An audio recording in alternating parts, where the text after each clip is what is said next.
Bismillahirrahmanirrahim. Assalamualaikum warahmatullahi wabarakatuh. Saya akan menjelaskan mata pelajaran Sejarah Kebudayaan Islam Bab 2, Sejarah Masuknya Islam di Indonesia, materi kelas 12. Sebelumnya, nama saya Arif Irfansyah dan NIM saya 17422-114. Saya kuliah di UI, jurusan Pendidikan Agama Islam 2017. Oke, lanjut. Jalur masuk Islam di Indonesia memiliki 4 teori. Yang pertama, teori Gujarat. Nah, teori Gujarat ini, para pedagang itu berasal dari Cambai, Gujarat, India.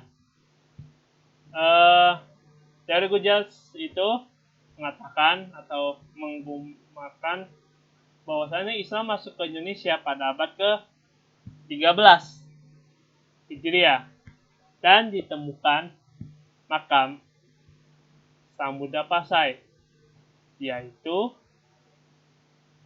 Raja Malik As-Saleh. Lanjut ke teori Arab. Islam masuk ke Indonesia pada abad ke-7 dan Indonesia juga menjadi jalur perdagangan internasional. Seluruh negara lain atau negara luar bisa berdagang atau melewati Indonesia, perairan Indonesia bersifat internasional, makanya jadi jalur perdagangan. Nah, teori Arab juga ditemukan makam Fatimah binti Maimun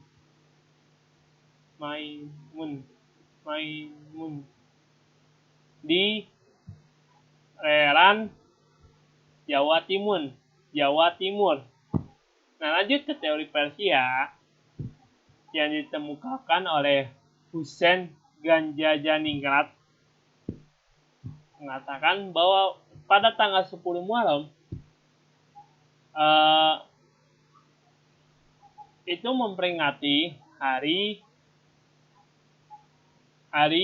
wafatnya Hasan dan Husain, cucu dari Nabi Muhammad. Nah, lanjut ke teori Cina. Teori Cina juga mengatakan bahwa Islam masuk ke Indonesia pada abad ke-7. Dan teori Cina juga meyakini bahwasanya kerajaan Islam pertama di Jawa adalah Kerajaan Demak yang dipimpin oleh Raden Patah di Bintoro, Demak. Lanjut ke strategi dakwah dan perkembangan Islam di Indonesia, ada 5. Yang pertama, berdagang. Tujuannya, di samping mereka berdagang, mereka mengajarkan agama-agama Islam. Mengajarkan agama. Dan buktinya, mendirikan masjid-masjid dan mendatangkan ahli agama. Yang kedua, perkawinan. Tujuan, mensyaratkan agar wanita-wanita di Indonesia agar memeluk agama Islam sebagai syarat dinikahi, syarat nikah orang pribumi. Buktinya, kawin dengan pribumi dengan masyarakat Indonesia dan mendirikan komunitas-komunitas Islam. Lanjut ke pendidikan yang ketiga ya. Tujuan, mengkuatkan agama Islam. Buktinya, sama mendirikan pesantren untuk mendidik atau mengajarkan para santriwan santriwati. Yang kedua, mendatangkan para ahli agama Islam. Nah, yang keempat ini tasawuf, latar belakang. Nah, pada kerajaan Majapahit ini, masyarakat yang miskin Nah, kemiskinan itu memiliki spiritual yang emosi yang tidak sesuai. Maksudnya memahami pada tasawuf ini strateginya memahami problem-problem kemiskinan dan keterbelakangan sekaligus memahami kesehatan spiritual masyarakat dari pada masa Majapahit yang ada kasta, ada yang miskin, kaya. Lanjut ke yang kelima strateginya, kesenian budaya. Tujuannya menarik perhatian masyarakat bahwasannya Islam bisa mengajarkan seni, maksudnya Islam bisa lewat kesenian. Ininya buktinya ada wayang, sastra dan kesenian yang lainnya seperti musik atau karawitan. Itu dari lewat kesenian. Lanjut ke fase perkembangan Islam di Indonesia. Masa Kesultanan. Latar belakangnya di Kerajaan Banjar. Raja Banjar ini juga memeluk agama Islam dan membolehkan masyarakatnya untuk memeluk agama Islam dan memfasilitaskan. Nah, lanjut ke fase perkembangan selanjutnya ada masa penjajahan. Latar belakangnya menaklukkan kerajaan Islam. Maksudnya gimana nih? Pada masa perjanjian ini, pedagang Barat ingin menaklukkan atau menghancurkan kerajaan-kerajaan Islam di Indonesia. Makanya latar belakang itu menaklukkan kerajaan-kerajaan Islam. Yang ketiga, pergerakan organisasi Islam. Latar belakangnya konflik organisasi dan partai-partai politik yang mengakibatkan hubungan atau para petinggi-petinggi organisasi dengan pemerintah terputus.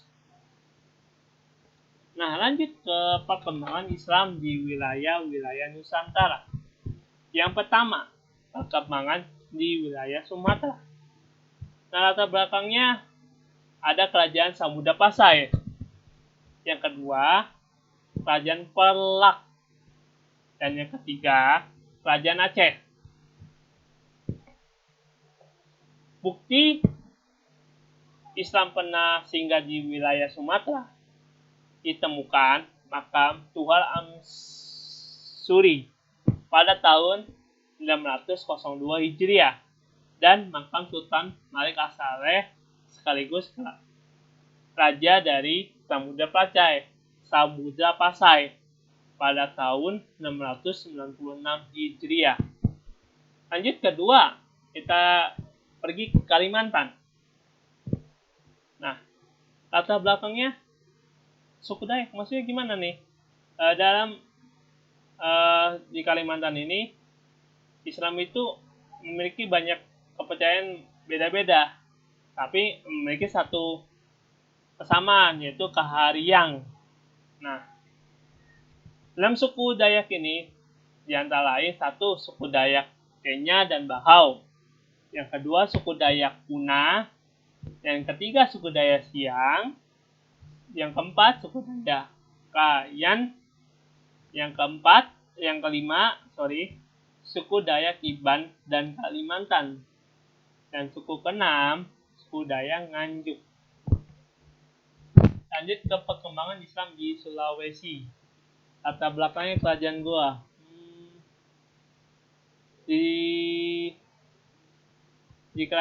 Dirajain oleh Sultan Al-Aduddin Al-Awal.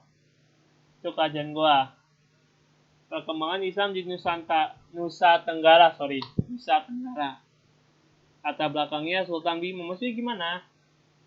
Sultan Bima ini sangat dekat dengan kerajaan Makassar yang